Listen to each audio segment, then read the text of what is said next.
Assalamualaikum warahmatullahi wabarakatuh. Jumpa lagi di kelas sejarah bersama saya Nova Artika. Kali ini kita akan membahas Indonesia pada era reformasi yang berlangsung mulai tahun 98 sampai sekarang. Jika kita flashback ke sejarah praktek berdemokrasi di Indonesia, sekarang kita sudah sampai materi masa reformasi.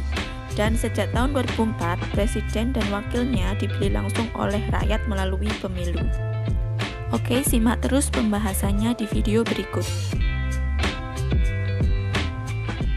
Sebelum membahas materi, kalian perlu tahu dulu apa itu reformasi. Gerakan reformasi merupakan sebuah gerakan yang menuntut adanya perubahan untuk perbaikan. Jadi, kata kuncinya adalah perubahan.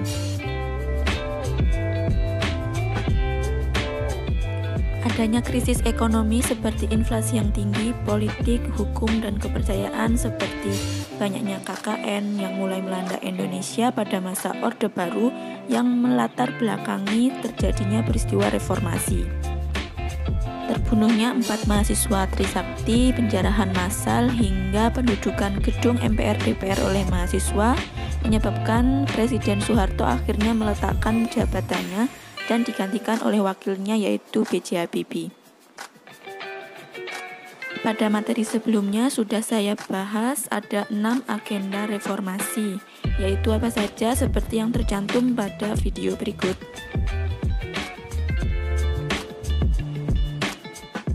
Selanjutnya yang akan kita bahas adalah siapa saja presiden-presiden yang menjabat di era reformasi. Yang pertama adalah B.J. Habibie, memerintah mulai 21 Mei 98 sampai 20 Oktober 99. Merupakan presiden dengan jabatan tersingkat dan satu-satunya presiden yang tidak punya wakil. Nah, apa saja kebijakan dari Presiden B.J. Habibie? Yang pertama adalah pembebasan Tapol pada masa Orba, kebebasan pers yang sebelumnya dibungkam, pembentukan parpol, pelaksanaan pemilu 99, memperbaiki perekonomian dan kebijakan otonomi daerah. Salah satu peristiwa penting pada masa B.J. Habibie adalah mengadakan jajak pendapat bagi warga Timur Timur untuk memilih merdeka atau masih tetap menjadi bagian NKRI. Dan warga Timur Timur memilih untuk merdeka sendiri. Presiden kedua di era reformasi adalah Abdurrahman Wahid atau Gus Dur dengan wakilnya Megawati Soekarno Putri, menjabat 1 tahun 9 bulan. Kebijakan dari Presiden Abdurrahman Wahid antara lain pemisahan ABRI menjadi Polri dan TNI, pengakuan agama Konghucu yang sebelumnya pada masa Orba tidak diakui, kebebasan pers, membangun kerjasama dengan luar negeri, kemudian persetujuan ganti nama Papua menjadi Irian Jaya.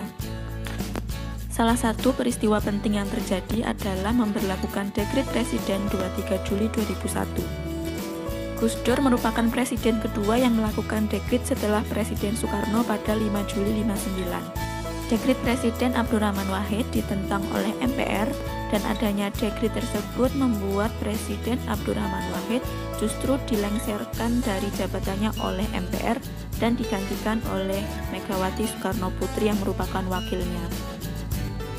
Presiden ketiga di era reformasi adalah Megawati Soekarno Putri yang menjabat selama 3 tahun 3 bulan.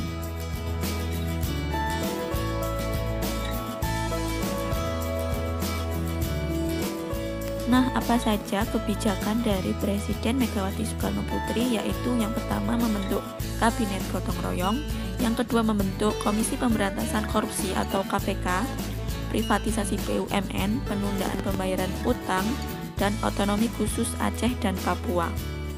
Peristiwa penting pada masa Presiden Megawati salah satunya adalah penjualan Indosat untuk menutupi APBN yang minus. Pelaksanaan pemilu 2004 ini merupakan pemilu presiden yang pertama kali dipilih langsung oleh rakyat. Pada putaran 1 calonnya adalah Wiranto Salahuddin, Amin Rais berpasangan dengan Siswono, Hamzahas Agung Gumelar, SBY JK, dan Mega Hasyim. Karena suaranya tidak mencapai 50%, maka diselenggarakan putaran kedua dengan calon SBY Yusuf Kala dan Mega Hasyim. Pemenangnya adalah SBY dan Yusuf Kala. Presiden keempat di era reformasi adalah Susilo Bambang Yudhoyono yang menjabat selama 2 periode. Periode pertama berpasangan dengan Yusuf Kala dan periode kedua berpasangan dengan Budiono. Kebijakan SBY antara lain konversi minyak tanah ke gas, dana pendidikan 20% dari APBN, kesepakatan damai antara RI dan GAM, pelunasan utang, pemberian bantuan langsung tunai, kemudian pembentukan institusi hukum dan pemberantasan korupsi dan terorisme. Peristiwa penting antara lain adanya tsunami Aceh dan bencana-bencana lainnya, kemudian kasus Bank Senturi yang melibatkan Wapres Budiono dan Menteri Keuangan Sri Mulyani. Pada masa SBY dilaksanakan pemilu presiden secara langsung dan SBY Budiono adalah pemenangnya. Kemudian pemilu lagi tahun 2014, calonnya Prabowo Hatta Rajasa dan Jokowi JK. Pemenangnya adalah Jokowi JK.